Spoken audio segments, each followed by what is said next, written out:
এখন আমরা দেখব যে জিএমবি থেকে কিভাবে আমরা কল করতে পারি বা জিএমবির কাস্টমারদেরকে কিভাবে আমরা অ্যাট্রাক্ট করতে পারি, তাদেরকে কল করতে পারি, সেই বিষয়ে এখন আলোচনা করব। তো আমরা কম্পিউটার স্ক্রিনে চলে যাই, গিয়ে দেখাই কিভাবে আমরা কাস্টমারকে খুঁজে বের করব এবং তার সঙ্গে তার সমস্ত ইনফরমেশন গ্যাদার করে তারপর আমরা তাকে কল করব। ব্যক্তির সঙ্গে কথা বলার আগে অবশ্যই তাকে এইভাবে কম্পিউটারে সার্চ করবে। যেমন ধরা যাক আমি একটা সার্চ করছি, যেমন ধর কলকাতা, আমি ইন্টেরিয়র ডিজাইনার, তোমরা দেখো ইন্টেরিয়র ডিজাইনার সার্চ করেছি, ডিজাইনার ইন কলকাতা, কলকাতা শিলিগুড়ি না, কলকাতায় নিলাম, চলো বারাসাত নিই। দেখো আমরা একটা বারাসাতে সার্চ করেছি, বারাসাত সার্চ করার পর আমাদের কিছু টিক্স মাথায় রাখতে হবে। কি টিক্স? টিক্সটা হচ্ছে যে তোমাকে প্রথম যে তিনজন, সেই তিনজনকে তোমার কথা কল করার কিচ্ছু দরকার নেই, কারণ তারা তিনজন অলরেডি ওপরে রয়েছে। তুমি তিনজনকে ছেড়ে চতুর্থ বা পঞ্চম থেকে শুরু করতে পারো। তার আগে এই যে স্পন্সর কথাটা লেখা রয়েছে, দেখতে পাচ্ছ নিশ্চয়ই স্পন্সর আমরা দেখতে পাচ্ছি। এই স্পন্সর গুলো ছেড়ে দিয়ে কিন্তু তুমি কাউন্ট করবে। তো স্পন্সর ছেড়ে দিয়ে নাম্বার 1 এ রয়েছেন, নাম্বার 2 তে এটা, নাম্বার 3 তে এটা। তারপরে আমি কিছু দূর নিচে গিয়ে আমরা 5-6 থেকে আমরা যেতে পারি। তো আমি এই যে এই ভদ্রলোক, এটা 4 নম্বরে রয়েছে, 5 নম্বর, 6 নম্বর আমি এটা খুললাম। তো 6 নম্বর আমি যদি খুলি, এই ভদ্রলোককে দেখলাম উনি কিন্তু এখানে রয়েছেন, মানে 6 নম্বরে রয়েছেন। তারপর আমাদেরকে স্ট্র্যাটেজি নাম্বার 2 সেটা ফলো করতে হবে। সেটা হলো যে যে লোকেশন অনুযায়ী, যেমন এখানে কি সার্চ করেছি, বারাসাত, আমাকে দেখতে হবে যে এই যে লোকেশনটা আমি দেখছি এটা বারাসাত। তো যদি এ বারাসাত না হয় তাহলে কিন্তু একে আমাদের লিস্ট থেকে বাদ দিতে হবে, কারণ এর এর ভালোভাবে ইনি মার্কেটিং করেছেন, সেই কারণে অন্য কোনো প্ল্যাটফর্ম থেকে উনি এখানে দেখাচ্ছেন, তার মানে ওনাকে কিন্তু আমাকে ছাড়তে হবে। তো আমি দেখে নিই এখানে কোথাও বারাসাত লেখা আছে কিনা। কোথায় দেখবো? এই দেখো বারাসাত, আমি দেখলাম অ্যাড্রেসের মধ্যে এই বারাসাত ওয়ার্ডটা রয়েছে, তার মানে ইনি বারাসাতের কাজ করেন। এরপরে আমি মানে পরে নেক্সট আমার যে টার্গেট কি, তার ফোন নাম্বার লাইভ আছে কিনা। আমি দেখতে পাচ্ছি ফোন নাম্বার লাইভ রয়েছে, তাহলে 1 নম্বর ক্রাইটেরিয়া যেটার জন্য আমি ফোন করতাম, তো আমি পেয়ে গেলাম এনার ফোন নাম্বার লাইভ আছে, কিন্তু নিচের দিকে রয়েছেন। এনার সমস্যা এইবার আমাদেরকে খুঁজে বের করতে হবে ফোন নাম্বার লাইভ আছে কিনা। তো আমরা দেখে নিই যে ফোন নাম্বার লাইভ আছে কিনা। আমরা দেখতে পাচ্ছি ইনি ফার্স্ট ক্রাইটেরিয়া ফুলফিল করেছেন, এনার ফোন নাম্বার লাইভ রয়েছে। নাম্বার টু আমরা দেখব যে এনার প্রতিদিন পোস্ট হচ্ছে কিনা। নাম্বার 2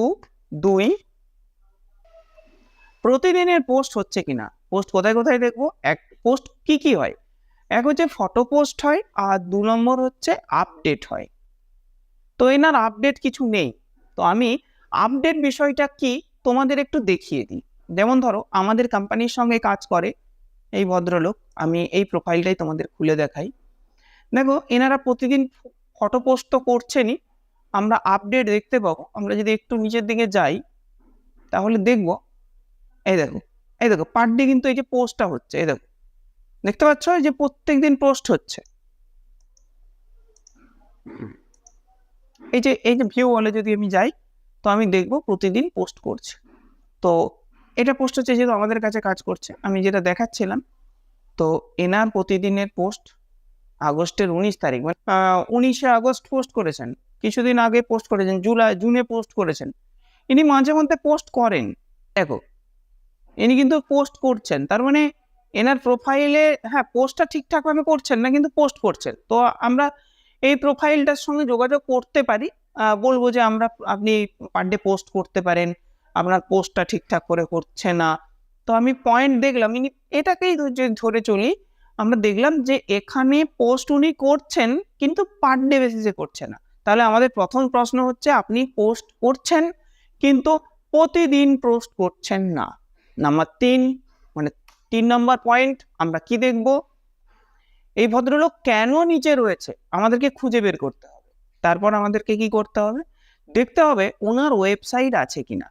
দেখা যাক এনার ওয়েবসাইট রয়েছে, আমি ওপেন নিউ ট্যাব খুললাম, দিয়ে দেখলাম যে ওনার ওয়েবসাইট আছে কিনা। এটা ওনার ওয়েবসাইট, তো ওনার ওয়েবসাইটও রয়েছে। তো ওয়েবসাইট ওয়েবসাইট আছে কিনা, তাহলে ওয়েবসাইট রয়েছে। 4 নম্বর পয়েন্ট আমরা কি দেখব? 4 নম্বর পয়েন্ট আমরা দেখব যে এই ভদ্রলোকের ব্যাকলিঙ্ক কোথায় কোথায় করা রয়েছে। তার জন্য আমি সার্চ করব কিভাবে, এই নামটাকে সার্চ করব, এই নামটাকে সার্চ করে আমি যাব গুগলে।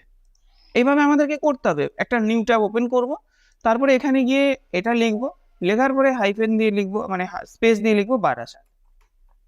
বারাসাত মানে আমি যেহেতু এনার অ্যাড্রেস বারাসাত রয়েছে তাই আমি বারাসাত লিখলাম। তুমি যে অ্যাড্রেসে সার্চ করবে তুমি সেইভাবে লিখবে। তো আমি সার্চ করলাম বারাসাত। আমি এনার সম্পর্কে অনেক কিছু ইনফরমেশন আমি গুগল থেকে পেতে পারি। যেমন 1 নম্বর, জাস্ট ডায়ালে ওনার অ্যাকাউন্ট আছে। আমি এটা কেন দেখাচ্ছি জাস্ট ডায়ালে অ্যাকাউন্ট আছে? জাস্ট ডায়াল থেকে আমরা এটা বুঝতে পারবো জাস্ট ডায়ালে অ্যাকাউন্ট আছে এবং ভালোভাবে প্রোফাইল রয়েছে, তার মানে উনি কিন্তু ইনভেস্ট করতে পারেন।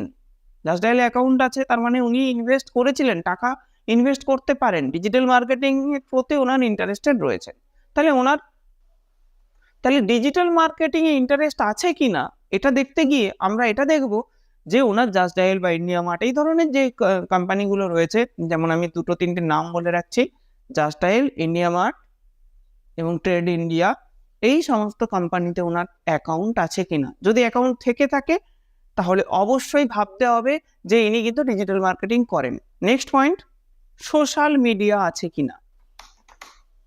সোশ্যাল মিডিয়া আছে কিনা, যদি সোশ্যাল মিডিয়া থেকে থাকে তাহলে সোশ্যাল মিডিয়া কোন মিডিয়া রয়েছে, কত ফলোয়ার্স রয়েছে, কত ভিউ রয়েছে, আমাকে কিন্তু সার্চ করে দেখতে হবে। তাহলে আমি কি করব, আমি সোশ্যাল মিডিয়াতে যাব। দেখো তুমি যে এখানে একটা পেজ রয়েছে, এখানেও একটা পেজ রয়েছে, এখানে 3 উইকস এগো একটা পোস্ট হয়েছে, আর এইটা হচ্ছে মেন পেজ। কেন আমরা বুঝলাম কি করে, দুটো পোস্ট হয়েছে, তার মধ্যে একটা 3 উইকস এগো আগে, 3 সপ্তাহ আগে একটা পোস্ট করেছেন উনি, আর এখানে এটা ফলোয়ার দেখাচ্ছে, তার মানে এটা পেজ। তো আমি এই পেজটাকে, আর আমি ট্যাবে গিয়ে পোস্ট করলাম, দেখি যে ওনার পেজটা কিরকম রয়েছে। ওনার এটা হলো পেজ। নেক্সট, আমরা পেয়ে গেছি ওনার লোগো নেই, তাহলে আমরা বলতেই পারি যে আপনি লোগোটা আপনার ফেসবুকে দেননি। যদি আপনার লোগো থেকে থাকে তাহলে অবশ্যই আপনি ফেসবুকে দেবেন। এই কথাটা আমি কেন বললাম, এই কথাটা তুমিও বলবে, কেন বলবে? তার কারণটা হলো যে তাকে কিছু ভ্যালু প্রোভাইড করো, ফ্রিতে কিছু ভ্যালু প্রোভাইড করো, যাতে তোমাকে বুঝতে পারে যে অ্যাজ এ গাইডার তুমি তাকে ফোন করেছো। না হলে তোমার কথা শোনার মতো তার কোনো ইচ্ছে নেই, সে একটা সময় নষ্ট করে তোমার কথা শুনছে। তো তুমি তাকে কিছু ভ্যালু দিচ্ছ, কি ভ্যালু? যে আপনি আপনার লোগো প্রোভাইড করুন। এবার যদি সে কোশ্চেন করে, হ্যাঁ ঠিক আছে আমার এটা প্রবলেম রয়েছে, আমি এটা ঠিক করে নেবো, সে প্লিজ এটা করবেন, কারণ আপনার বিজনেসের পক্ষে সুবিধা হবে। যদি বলে আমার লোগো নেই, স্যার কোনো চিন্তা নেই, আমাদের কাছে আপনি বানাতে পারেন, আমরা আপনাকে খুব কম খরচে আপনার একটা লোগো বানিয়ে দেবো। ব্যাস, রেট বলবে না, ছেড়ে দাও এখানে। দেন আপনার কিন্তু একটা প্রোফাইলে যে ভালো পিকচার হবে সেই পিকচারটা দেওয়া নেই। এখানে আপনার রেট, আপনার যারা কাজ করেন তাদের পিকচার দিয়ে একটা সুন্দর কাস্টমাইজ যে পিকচার, সেটা কিন্তু আপনার এখানে করা নেই। দেখতে পাচ্ছ? এরপরে কি হচ্ছে, এরপরে আমি ফিরে যাচ্ছি, ওনার ছবি কিভাবে কি পোস্ট করেন আমি একটু দেখি। উনি লাস্ট পোস্ট করেছেন 20 আগস্ট, তার আগে করেছেন 20 আগস্ট আরেকটা পোস্ট করেছেন, তারপরে এখানে একটা ভিডিও পোস্ট করেছেন 18 আগস্ট, তার আগে এটা করেছেন। উনি মোটামুটি একটা অ্যাক্টিভ থাকেন, মানে অ্যাক্টিভনেস রয়েছে, কিন্তু সেইভাবে ওনার পেজটা কমপ্লিট নেই। নেক্সট কি, নেক্সট হচ্ছে ওনার হোয়াটসঅ্যাপ কানেক্ট আছে কিনা। দেখো এখানে হোয়াটসঅ্যাপ কানেক্ট নেই, তাহলে আমি কতগুলো পয়েন্ট পেলাম যে 1 নম্বর হোয়াটসঅ্যাপ কানেক্ট নেই, লোগো ঠিকঠাক করে করা নেই, আচ্ছা ছবি ঠিকঠাক করে করা নেই, রেগুলারলি পোস্ট হয় না। এই বিষয়গুলো কিন্তু আমরা তার ভুল ধরিয়ে দিতে পারি। তার সঙ্গে আমরা বলতে পারি, এবার দেখবো আমরা ইনস্টাগ্রাম, তাহলে এতগুলো পয়েন্ট পেলাম। নেক্সট আমরা দেখবো যে ইনস্টাগ্রাম আছে কিনা, সুলেখাতে অ্যাকাউন্ট আছে, মানে আমি তো বুঝেই গেলাম, সুলেখাতে বললাম না যে ইন্ডিয়া মার্ট এগুলোতে অ্যাকাউন্ট থাকলে বোঝা যাবে যে সে ইনভেস্ট করতে চায়। তো এখানে দেখতে পাচ্ছি সুলেখাতেও অ্যাকাউন্ট আছে, লিঙ্কডইনে অ্যাকাউন্ট আছে, খুব প্রফেশনাল লোক। লিঙ্কডইনে যখন দেখবে এই যে লিঙ্কডইনে কারো অ্যাকাউন্ট থাকছে, মনে রাখবে সে কিন্তু খুব প্রফেশনাল লোক। তাকে যদি তুমি একটু ভালো করে কথা বলতে পারো, সে কিন্তু সেটা নিয়ে নেবে। তাহলে প্রবলেমগুলোকে আমরা লিখে নেব। প্রবলেম লিখেছি, ফোন নাম্বার লাইভ আছে কিনা, ইয়েস আছে, বলতে হবে যে ফোন নাম্বার লাইভ আছে, কিন্তু আপনি অনেক নিচে রয়েছেন, প্রতিদিন পোস্ট হচ্ছে কিনা। আমরা উত্তর পেয়েছি যে না, প্রতিদিন পোস্ট হয় না। তাকে বলতে হবে স্যার আপনি তো প্রোফাইলে পোস্ট করেছেন, মাঝে মধ্যে একদিন আধদিন আপনার ঠিকঠাক ভাবে পোস্ট হয় না। পোস্টের পদ্ধতি, সেই পোস্টের পদ্ধতি সম্পর্কে তোমাকে জানতে হবে। পোস্টের পদ্ধতি হচ্ছে একটা হেডিং দেওয়া, একটা বডি, সেই বডি থাকা, তার একটা হ্যাশট্যাগ দেওয়া, জিও লোকেশন দিয়ে পোস্টটা করা, এগুলো কিন্তু আপনি করেন না। এইভাবে তাকে বলতে হবে যে আপনি এগুলো প্রতিদিন মেনটেন করেন না, যে কারণে আপনার এত কিছু থাকা সত্ত্বেও আপনি নিচে রয়েছেন। আপনি যদি এই কাজগুলো করেন, তাহলে কিন্তু আপনি আস্তে আস্তে ওপরে উঠতে বাধ্য থাকবেন। আজকের দিনে যদি ডিজিটাল মার্কেটিং না করেন, তাহলে কখনোই আপনার প্রোফাইলকে আপনি ওপরে তুলতে পারবেন না। তো ডিজিটাল মার্কেটিং আপনি করেন, খুবই ভালো। আমি দেখলাম কিছু কিছু জায়গায় যে আপনি করেছেন, কিন্তু আপনি প্রপার ওয়েতে করেননি। আমরা আপনার এটা প্রপার ওয়েতে করে দেবো। এবার ডটস গুগলে লিখুন, লিখে সার্চ করুন। আপনার অফিসের কাছাকাছি রয়েছে, আপনি একটু সময় করে অফিসে চলে আসুন। আপনি যদি এখন ফ্রি থাকেন, এখনো আসতে পারেন, কারণ আপনার বিজনেস নিয়ে আপনি এটা চিন্তা করছেন। তো আসুন, আমরা আপনাকে হেল্প করব। দরকার হলে যদি আপনি বলেন যে আমি আপনাকে আবার ফোন করব বা মনে করিয়ে দেবো, স্যার আমি আপনার অ্যাজ এ বিজনেস গাইডার হিসেবে ভাবুন, আমি আপনাকে হেল্প করছি, আপনি দেখুন। তারপরে যদি আপনার মনে হয় আমাদের কাছ থেকে সার্ভিস নেন। এইভাবে যদি তুমি কথা বলো, দেখবে অবশ্যই তোমার সঙ্গে কথা বলবে এবং সে তোমার কাছে আসবে, ভিজিটে আসবে এবং তোমার এই প্রোডাক্টটা বা সার্ভিসটা নেবে।